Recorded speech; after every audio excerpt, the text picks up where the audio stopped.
Hi guys! In this video, we'll analyze a piece of self-modifying code using IDA Pro. This is gonna be quite interesting. We're going to look at the ICAR standard antivirus test file. You've probably heard about it. We'll see how to create the file, how it works, how it modifies its code, and so on. Before we begin, let's discuss a bit about this. We have here actual ASCII code, copy. Then if we paste it to an executable file, we can actually create a 16 bits executable. Pretty simple. Open a text editor, Shift F4, create a file, icar.exe, paste it, and there you have it. If we try to run this file, so icar.exe, we can see that we cannot run 16-bit code on a 64 version of Windows 8.1. But don't worry, we'll use IDA Pro in a moment and start analyzing it. Before we begin, let's mention that this file is actually used as a test file to make sure that antiviruses work as expected, because they are all supposed to detect this file. Whether it comes via email, network drives, getting downloaded, and so on, it should detect it and create an alarm. If your antivirus doesn't do that, maybe you should consider switching to a different one.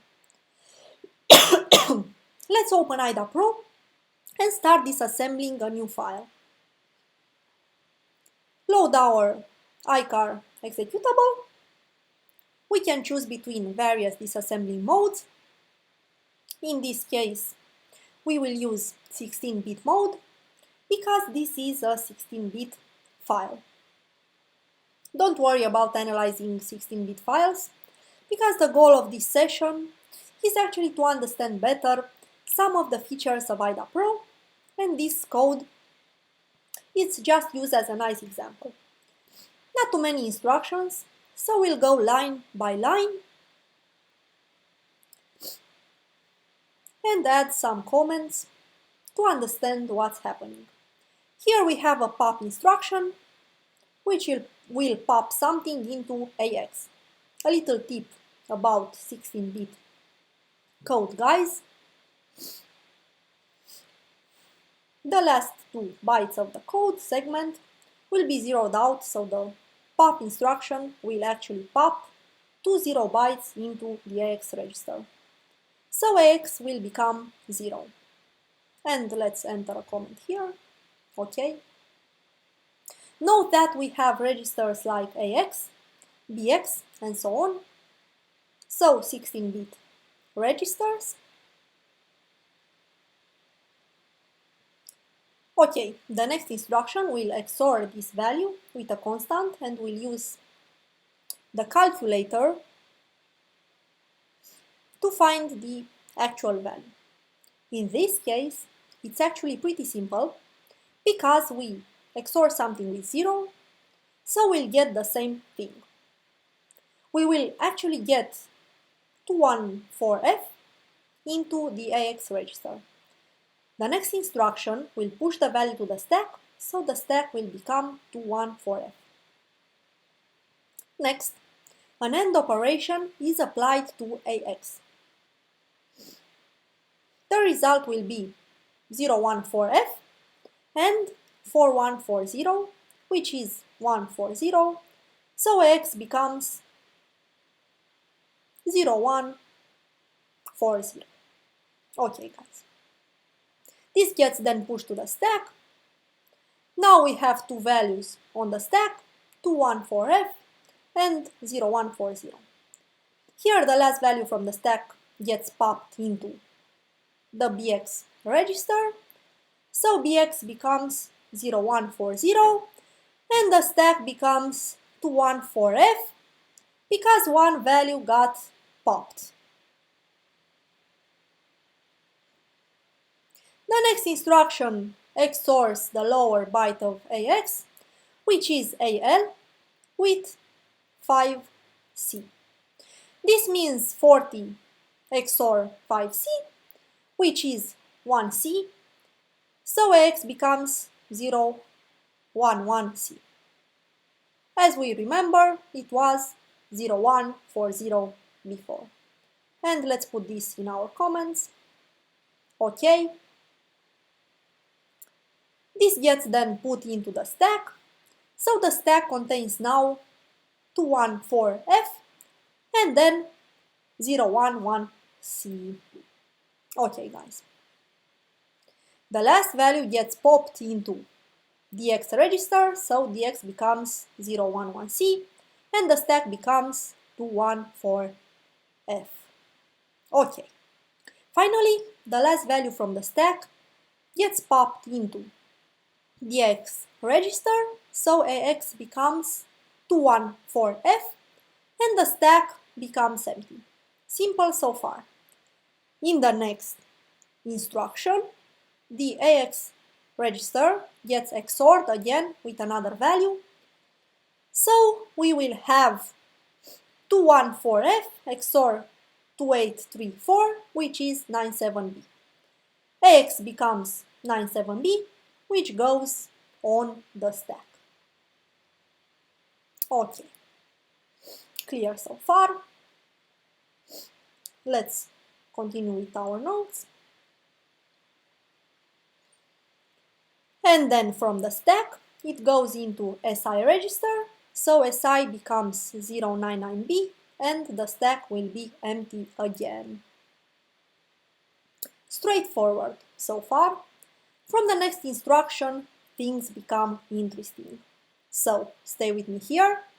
SI value is subtracted from the value at the X register. The square brackets actually mean that we're dealing with the value at this address. And the address in this case is BX0140. The problem is that we don't actually see the address 0140 here. Code ends at 0041. We need to know another piece of information about 16-bit assembly code. The code segment actually will start at address 0100, not 0000, as it was recognized by default in IDA. So guys, what can we do about this? We'll rebase this segment by going to Edit, Segments, Move Current Segment. We'll move it from 000 address to 0100. Okay? Now things start to make sense. We actually have something at the address 0140. Let's see here. Another interesting thing to note is that although we seem to already have some executable assembly code, this code will get modified on the fly by the sub instruction. We first need to see what bytes are actually located at this address. For this we will go to Options, General, Disassembly, and then select the number of opcode bytes. Instead of 0, let's put a greater number like 5. Now we can see that we have bytes 48 then to B, 48 to A, and so on. We need to convert these bytes to data because we will modify them one by one. And we'll do that by going to Edit and then Data, or simply press D. So we have bytes, the byte 48, then another byte to B, then 48, and so on. So guys, going back to the subtract instruction, it will subtract SI from this value, represented as word. Very important, we will actually have to subtract SI from 2B48, not 48 to B, because these bytes are taken in reverse order, so in little endian order. Let's do this now. So we have 2B48 minus 097B, that's 21CD. The next step is to patch these bytes and modify them to reflect the new code. So we go to Edit menu, then Patch Program, and then Change Bytes. We have 21CD here, so again little endian order, so it will be CD21. Okay. Let's see forward. We then reach this instruction, inc bx 2 times, which will increase bx by 2, and bx now becomes 0142. From this address again we subtract 097b,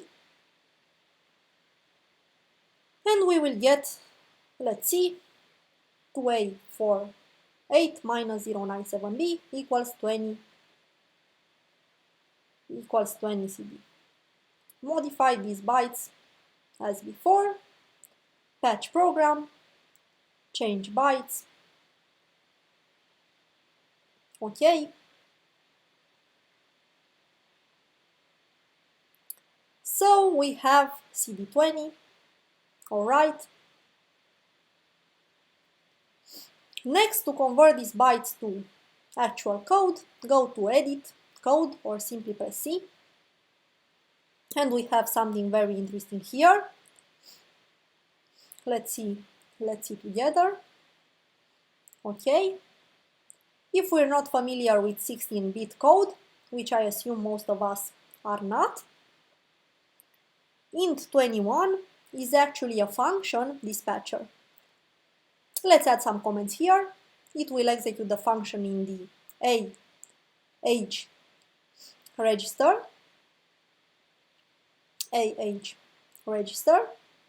okay. In our case, register is actually 09. That's the higher byte 09. With a bit of online search, we should be able to find out that the function 09 will print a string. So let's enter a note as usual, 09 print string. Okay guys, so let's see forward.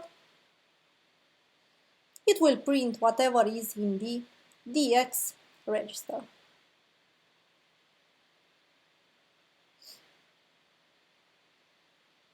The next instruction here, int20, was actually commented already by IDAPRO. It means program termination. In our case, we reach this instruction here. We subtracted 097b and obtained this piece of new code. And then we reach the jump instruction.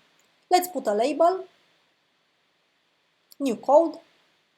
In this case, the jump will be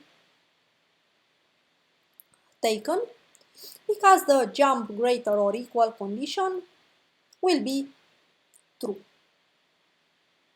We will start executing the print function because of the int21 function dispatcher. To see what is actually printed, we need to find out the value of the DX register, which is, in this case, 011C here. Okay, guys. Also quite important to know, it will print the string until the dollar sign, print string ending in dollar. In our case, at 011C, we have some assembly instructions. Okay.